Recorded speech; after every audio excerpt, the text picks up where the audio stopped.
مختومة على وجوه على جبيننا. ماذا نفعل؟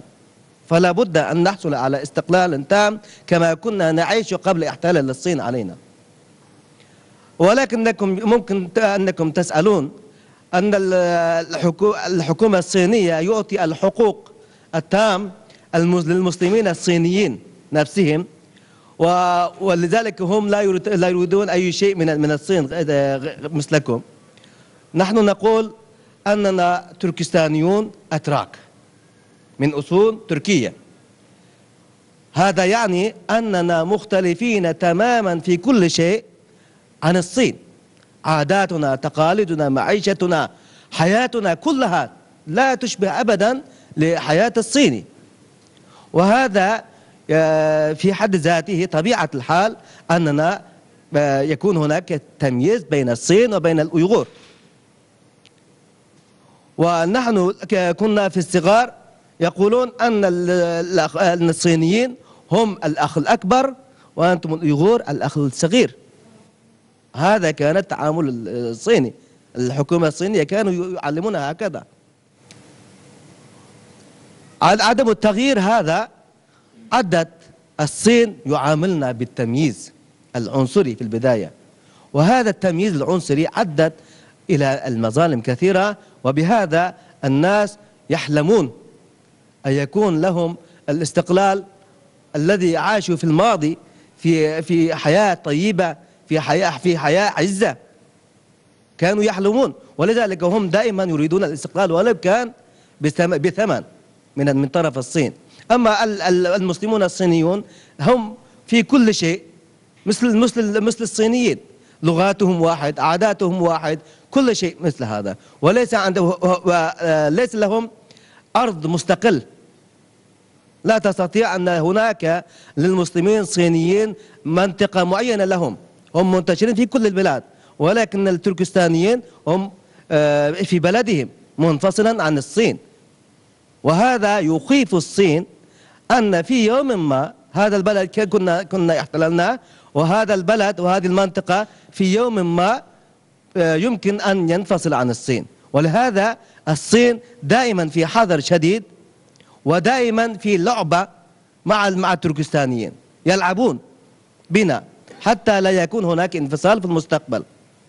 سيد عالم جان، يعني أريد أن أسألك على اعتبار أنك دكتور أريد أن أسألك عن وضع المعاهد والمدارس الدينية في تركستان الشرقية. هل هناك مدارس يمكنها أن تخرج علماء يمكن الاعتماد عليهم في توجيه المجتمع إسلاميا هناك في تركستان الشرقية؟ الشيء الآخر أريد أن أسألك عما إذا كانت الصين يعني تحول دون ممارسة شعائركم الدينية، هل تضع عراقيل أمام ممارسة الشعب التركستاني الشرقي لشعائره الدينية الإسلامية أم ماذا؟ بسم الله الرحمن الرحيم. تركستان الشرقية يعني تركستان كله حينما دخل الإسلام أصبح مركزا إسلاميا وثقافيا وجزءا من عالم الإسلامي. وفي هنا في تركستان نشأ علماء كبير مثل إمام البخاري وابن سينا فارابي. وحينما دخل الإسلام في ملوك قراهان، ساتوق عبد الكريم ساتوق بغراهان يعني زعيم قراهانيون، أصبح تركستان مركزا دينيا وثقافيا. أصبح كل بلدان التركستانية مسلما. وفي هذا الحين خرج علماء كثير في هذه البلد في تركستان، وهذا دام إلى احتلال الصين. مثلا كان في قشغار مركزا مدرسا قد فتح من عبد الكريم ساتوق بغراهان سلطان قراهان، وأصبح مركزا للعلوم الإسلامية، ويأتوننا من آسيا الوسطى ومن هندستان وأفغانستان. وحينما استعمرت الصين في تركستان الشرقية 1949 اعتقلوا العلماء المسلمين كثيرين في السجون الصين الشيوعيون، واعتقلوا وقتلوا كثيرا حوالي مليون نسمة مسلم عالم ديني. وهكذا دام إلى 81. وفي 1981 إلى 91 كان في راحة في تركستان الشرقية، وبعض العلماء الذين قد سجنوا خرجوا من السجن وتدرسوا للتركستانيين. أنا مثلا تدرست في هذه العلماء الذين خرجوا من السجن في 81. كنا ندرس في الليالي الساعة 3 إلى الصباح، وفي النهار نروح إلى المدرسة الصينية، وفي المساء كمان ندرس العلوم الدينية. هكذا دام 91. وحوالي في هذه 10 سنة يأتون في كل البلدان إلى هذه مثلا خرقلق، يأتون إلى هنا ويدرسون العلوم الدينية.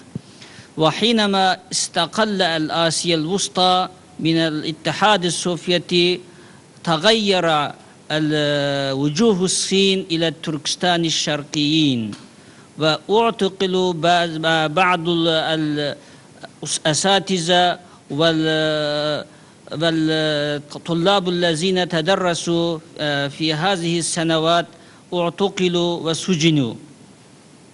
وهكذا دام بعضهم خرجوا إلى خارج تركستان الشرقية، آسيا الوسطى وتركيا وفي مصر وهكذا. بعد 81 كان في الراحة للتركستانيين، وكان في كل الصينيين راحة يعني. والصينيون يريدون أن يحسنوا علاقاتهم مع الدول الإسلامية، ولهذا كان الراحة في تركستان الشرقية من جهة العلوم الإسلامية والدينية. ومن هذا فتح الصينيون 1987 معهدا علوما دينيا، معهد علوم الإسلامية بشينجانغ يعني في أورمتشي.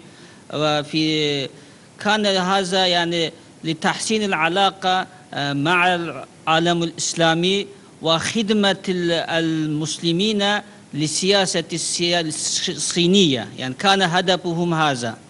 يعني مثلا أنا أول مرة أنا دخلت هذه المعهد 1987، وكان في هذه كل العلوم الدينية كان في مدرسة يعني الكتب الدينية كله كان قديما يعني.